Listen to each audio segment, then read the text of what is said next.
Hi friends, welcome to Noventy channel. இன்னைக்கு நம்ம Noventy channel ஒரு சூப்பரான டேஸ்டான ஒரு வெஜிடபிள் பிரியாணி செய்ய போறோம். வாங்க வீடியோக்குள்ள போய் பார்ப்போம் என்ன மெஷர்மென்ட்னு. ஃபர்ஸ்ட் வந்து பாத்தீங்கன்னா 2 வெங்காயம், 3 பச்சை மிளகாய் எடுத்துர்க்கேன். அது கூட வந்து பாத்தீங்கன்னா 3 தக்காளி, ஒரு லெமன் பழம்.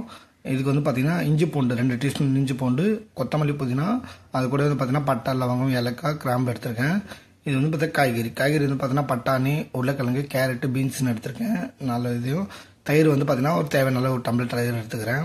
இது கூட வந்து பார்த்தீங்கன்னா இப்போ நம்ம குக்கர் தாளிக்க பார்த்துருவோம். ஃபர்ஸ்ட் வந்து பார்த்தீங்கன்னா நீங்கள் நெய்யோ இல்லை எண்ணெயோ ஊற்றி நீங்கள் இந்த பட்டை கிராமில் தாளிச்சிருங்க.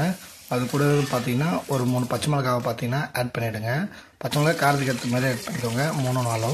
நெக்ஸ்ட் வந்து பார்த்தீங்கன்னா வெங்காயம் வந்து பார்த்தீங்கன்னா நல்லா பொடிசாக நறுக்கி எடுத்துக்கோங்க, அந்த நீட் வாக்கில். அப்போ தான் பார்த்தீங்கன்னா டேஸ்ட் நல்லாயிருக்கும்.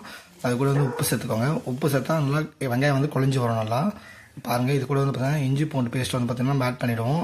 நீங்கள் 2 டீஸ்பூன் அளவுக்கு ஆட் பண்ணிக்கோங்க. இது கூட வந்து பார்த்தீங்கன்னா புதினா, கொத்தமல்லி அரைக்கட்டு, புதினா அரைக்கட்டு இது கூட சேர்த்துக்கோங்க. நெக்ஸ்ட் வந்து பார்த்தீங்கன்னா தக்காளி வந்து பார்த்தீங்கன்னா நீங்கள் பொடியாக நிறைய தேவை, இந்த மாதிரி பாதி கட் பண்ணால் போகணும், டேஸ்ட் நல்லாவே இருக்கும்.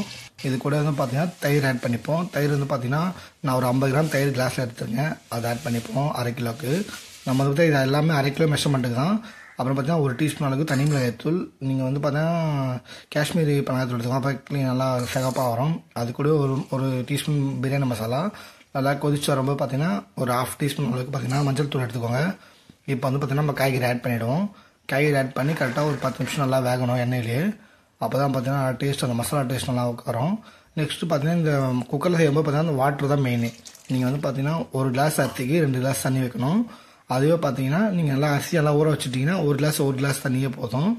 இப்போ வந்து பார்த்தீங்கன்னா அரிசி வந்து உடையாமல் இருக்கணும். அது என்ன பிரச்சனை பார்த்தீங்கன்னா, நீங்கள் ஃபஸ்ட்டு 1 கிளாஸ் அலசிட்டு அதுக்கப்புறம் தான் ஊற வைக்கணும். நீங்கள் ஊற வச்சு அலசினா அரிசி உடைய ஆரம்பிச்சிடும். பாருங்கள், இப்போ அரிசி ஆட் பண்ணியாச்சு.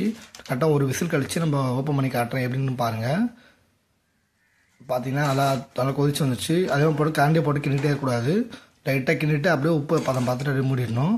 இது கூட வந்து பார்த்தீங்கன்னா 1 டீஸ்பூன் அளவுக்கு பார்த்தீங்கன்னா ஒரு லெமன் எடுத்துக்கோங்க. அப்படி இல்லைன்னா அரைப்பழம், அந்த அரைப்பழம் லெமன் போட்டு புளிச்சு எடுத்துக்கோ. அப்போ அரிசி உடையாமல் இருக்கும் நல்லா. பாருங்கள், சூப்பராக வந்துருக்கு பிரிஞ்சி. எங்கள் வீடியோ பிடிச்சிருந்தா லைக் பண்ணுங்கள், கமெண்ட் பண்ணுங்கள், ஷேர் பண்ணுங்கள். மறக்காமல் எங்கள் சேனலை சப்ஸ்கிரைப் பண்ணி வச்சுக்கோங்க. Thank you friends.